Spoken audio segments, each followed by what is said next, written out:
Hi guys, ladies and gentlemen, welcome back to my channel. It's your boy once again, Isari Ibra. Well, if you are new here, do make sure you subscribe to this particular channel. If you want to do something more innovative, I have with me a gentleman I knew back home and now he has relocated to the United States of America. I would like to delve into how it all happened, the story of him back in Ghana and all of that.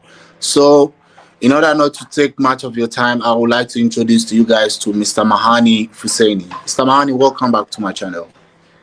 Thank you very much. Thank you for having me.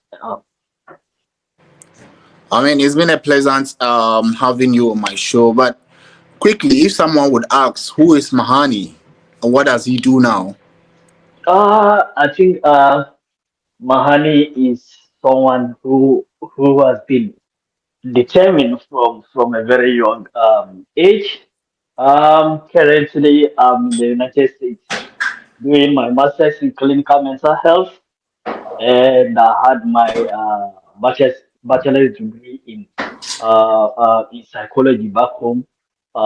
In the only university, that's University of Cape Coast, University of Competitive Choice, as we always say. I think that's a brief about me. Before I came here, I had a lot of rough times back home. I had rough times in the UAE. I had some bad memories in Qatar as well. So obviously, they are all part of life, and they are all challenges that every determined person like me will have to face before moving on and trying to achieve what he or she wants to achieve. Okay, thank you very much. I mean, can you take us back to life in Ghana and how was Uh, it in Ghana specifically?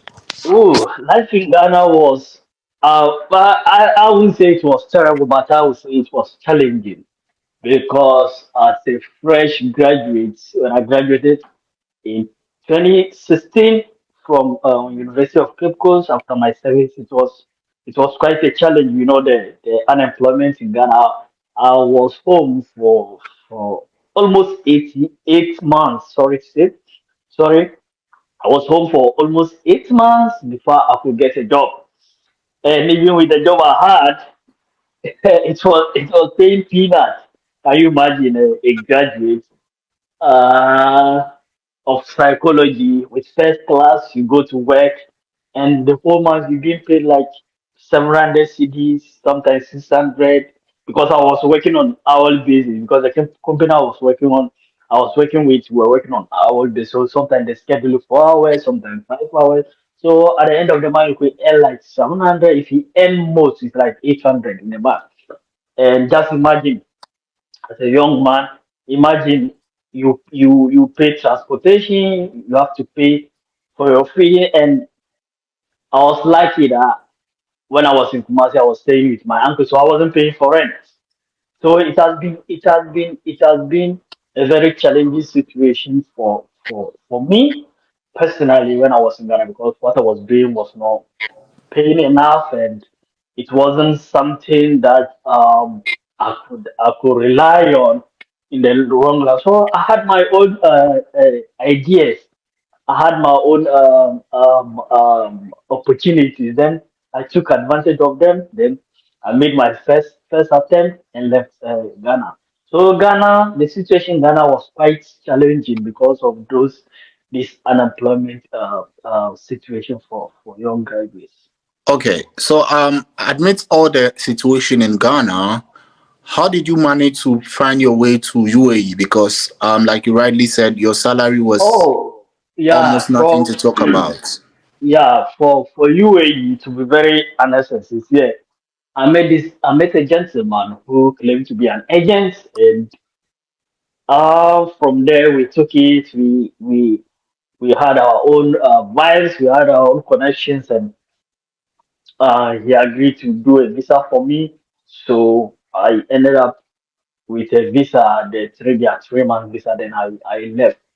So that is how it happened. So I just find my way because I already made my mind. No, what I was earning in Ghana is hard to muffin. There's no way as a young man you can rely on him in the wrong way. So that is how I just met. Like I had a friend who was already UAE, so he linked me. He linked me to that guy who claimed to be an agent, and we went together. And I left Ghana for UAE. Okay, I think that so now, was, I think that is in 2019. Yeah, 2019. Yes, okay, 2019. so now you are in UAE. So tell me about life in UAE. How was it? Were you working on contractual Oh, basis? Because most yeah. often than not, there are stories that we tend to hear that when you get to UAE, they take your passport and blah blah blah and all of that. So tell us about life in UAE. Life in UAE was very, very, very, very tough. I must say, I must admit. When I was in UAE, life in UAE was very, very tough because some of the agents will lie to you because of the money they want. When I got to UAE, I was the agents. My agents in Ghana connected me to UAE was actually a fraud. Let me use that word. Because when I got to UAE, and we're even two we who worked with the agents. He linked us. We got to the agent in the UAE. He took us. He gave us a bed space to stay. We were staying for almost 1 month. There was no job. Today he'll tell you this. Tomorrow he'll bring a different job. Oh, I'm searching for a job. I'm doing this for you. But when we're in Ghana, like when I was, oh, no problem, I had job for you already. You come, the job is even waiting for you. You have to fasten up till you can come. When we got there, it was a different story. You understand? That's their trick. So when we ended, visa is only 3 months. And most of the companies in UAE, when your visa is 1 month to for it to be done, it's very hard for them to take like to employ you unless maybe you have 2 months or 1.5 months. So we got to 1 month, we were not seeing anything. So we have to pressure, way too, just like I said, we have to pressure the agency you will look. What happened next was very terrible. This guy ran away from where he was staying. We went one day and he packed out because we were giving him pressure. So we just have to take destiny into our own hands. So how long were you in So UAE? I was here for almost a year. A I was year. near for yeah for almost a year. I was in UAE, so I will have to take this into account. Look, we have to search for jobs. We have to even look. You got to a time the money I was having in my hands all was were like that because you had no job. You have to pay for your own bed space. You have to feed yourself. So and it got to a time it was so embarrassing. You have to even call back home for them to send you something because the situation there was well and there's no way you could cope again. And you know the situation in abroad. Everybody for himself, God for us well. No one is ready to take your responsibility. You understand? So UA like UAE was tough. Then I had a job. Like I had after that, we had a job. Even with a job in UAE, if you are going to get another job, you have to pay an agent money for agency before they will give you a job. Even they have the job. Look, first we went to pay one agent, one Pakistan woman, she chop our money 700 dirham and ran away. It was very tough in UAE. My God. And we have to look for another money again because we're desperate. Because we're like, oh, I left home. I left Ghana where I said it was tougher. Seeking for greener pasture in UAE. And So now I you are cannot. you came in the United States, yeah? Mm, So tell me about the migration. How was it? You passed through the for, water. for, for, Well, how for, was it? for, for United States, even that I left UAE. So with those, after all the struggle, I left UAE. I went to Qatar. I didn't just come to United from UAE. I Okay. went to Qatar again, yeah. So So you when I left went back UAE to to Qatar. yeah, when I went back to Ghana after UAE, 3 months or was it two? Like 2.5 months or 2 months. I left and Qatar was quite So hold on. quite If I okay. understand well, it means that when life was a bit tough in UAE for you back in, was it 2016? Yeah, around 2019. Yeah, 2009 2019, 2020. for Yeah. myself in UAE. Yeah. You left for UAE to Ghana again, Yeah. and you Yes. found your Yes. way to Qatar again, yeah? Yes. Okay, Yes. how long were you in Because Qatar? I was in Qatar for I think 17 months. Yeah, 17 months. Yeah, So for Qatar. is But it through the same agency that took you to Qatar? no, of course, for Qatar, the application was direct to the company. So, but the company had an agency in Ghana. You have to work with them for your interview, for your visa processing, for your flight booking, for your medical. So that one, it was a direct application.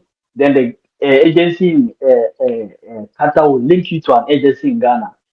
They will do everything. So you go to the agency, they will do the interview for you because the interview you do it online with them, with the company in Qatar. So that's how it was. It Okay. went. So you get to Qatar and then you hustle for like 17 months. Yeah. So Yeah. how was it from Qatar to United States?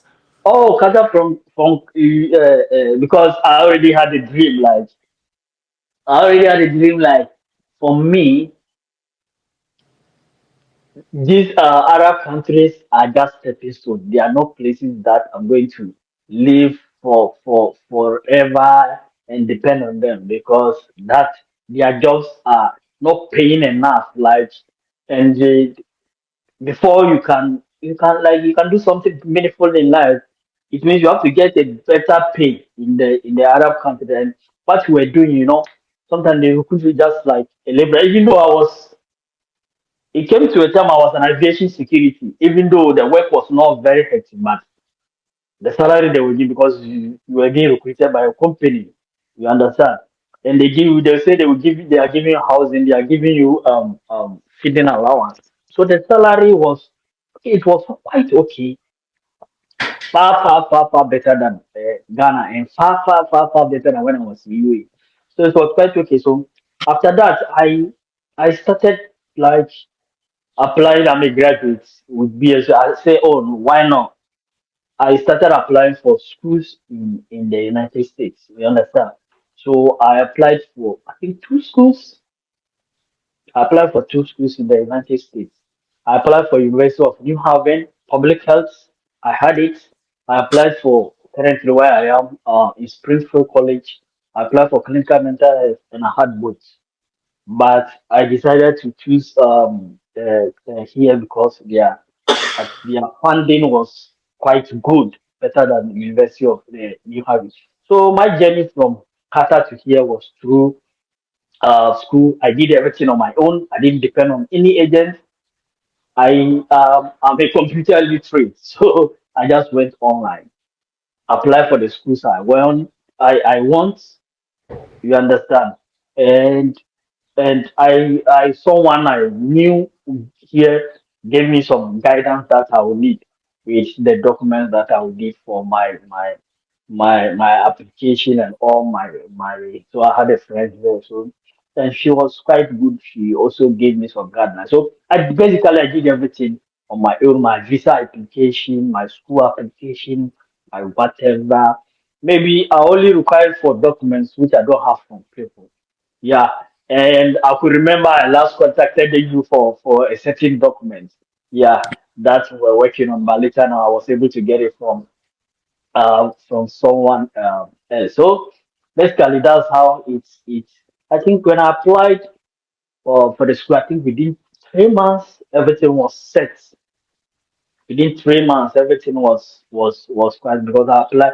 I think I applied the school in December 2021, no 2022. So by February, January, February, I had my admission. So I prepared myself and everything. And Who is I think funding by you now? Are you on mm, are you on the salary scheme or are you funding yourself through other means? the school is funding portion of my expenses, and I'm funding myself because I'm also working. I'm working here apart from the school. I'm also doing my Papa movement. You understand? I'm also doing my, even though if you're a student, you cannot work like a full time employee, but you can have some part time job you can hit. So the school is funding part of my expenses, and I'm also paying the rest. So So basically, and what is the duration of your study in the United States? or the duration is the study is just 2 years, and I'm almost done with 1 year. So I just have 1 month for the first academic year to be over. Then I'll have the last academic year. So So basically, what then will happen after the 2 year duration is allowed? It has oh, well, for United States, if you are done with your course, you can apply for OPT. Then the OPT is called optional practical training, and you are allowed to work. They'll give you a work permit, so you are allowed to work for the whole year, 1 full year. But if you are doing a course that is STEM, when we say STEM, that's science, technology, engineering, and mathematics, you can get a work permit for 3 years. so which one are you doing? Are you doing the STEM or the other one? Yes, I'm doing the STEM because my course is behavioral sciences. You understand? So behavioral science, clinical mental health is a behavior science. So is part of the STEM courses. You understand? So if I want to work for 3 years, I can do. If I want to work for 1 year, and it depends. Sometimes if you can work with a company, and if the company like your services, they will not even allow you to do the optional training for the OPT for 3 years. If they like you, they will apply for HB1 visa for you. Then with the HB1, you can process your green card. So it depends on you. So if you wanna work, that's after school, or if you want to continue, if you want to work after school, it means you have to get a company to sponsor you with HB1. Then finally, you can process your green card. So, but if you just want to, maybe after the optional training, you want to continue with your school, then you don't need that sponsorship, because maybe you can't combine your further education with full time employment. And I don't think a company will sponsor you doing part time. No, It no, sounds unless you very are doing. sounds Yeah, very yeah. very interesting. It sounds like to say the future does look very very bright. I mean, looking at somebody who was in Ghana, who finished the University of Cape Coast, and then went through all the struggle that you just shared it with us, to the level that we are, we can just say we give thanks to God and we give thanks to yourself, because Mm, probably some way somehow someone is equally in your situation, but he has yeah. decided to bow down and quit. So for Mm. you not quitting, we give thanks to yourself also for that. Kudos for that. So one Yeah. last question before we sign out. What would be your message to someone listening to you right now and watching you right now in Ghana, Uh, your struggle, yeah. Syria, any part of Oh, Africa, she find himself? yeah. Yeah. I'm a proud African and a proud Ghanaian, and I never relent on that. You see, if you are struggling, I know a lot of young youths, especially the graduates, are struggling in Ghana. What I will tell them is never lay your tools down. You understand? You need to focus. You need to be determined. Don't sit down and say, "Oh, there are no opportunities in Ghana, so I'm relaxing." No, you have to get up. You have to get something doing. Just get your ass up and start something. Like you have to push up something. You understand? You have to push on, and someone will push you. But if you relax and sit back and call yourself in your shell, no one is going to come and hold your hand and pull you up. You understand? So you have to get up, like do something for someone to see that you are trying, so that they'll push it up. They'll push you up. You get it? So those, if they are young man, a young graduate, a youth, do something. Get up and start doing something for yourself. Don't sit down for someone to come and drag you and say, "Oh, let me go put here, let me go." No, you have to be very determined. You have to be very focused. There are challenges. Look, they are challenges. That's why they say the struggle of man begins at birth. they are challenging. You face challenges, you face hurdles, you face a lot of stumbling blocks on the way. But your ability to be able to pass through them or to be able to ward off these challenges show that you are on the right track and you can succeed in the future. So get up, be focused, and be determined. That's what I would say. Thank you very much. I mean, all right, guys, that was Mr. Mahani Fuseni, currently in the United States of America. He did share his story with us through the UAE and to the level he is today. And then finally, he did give us a very, very, very inspiring message. I hope you do make sure you subscribe to this particular channel and give us a thumb up and leave a message or one or two comments under the comment section so we get interactive. Whoever also wants to join me on my interview, you can look on my profile. I have all my information, my emails, especially you can just send me an email. I will quickly respond to you. Then we schedule an interview or two. Thank you very much. It's your boy once again, Sari Ibra. I'm out.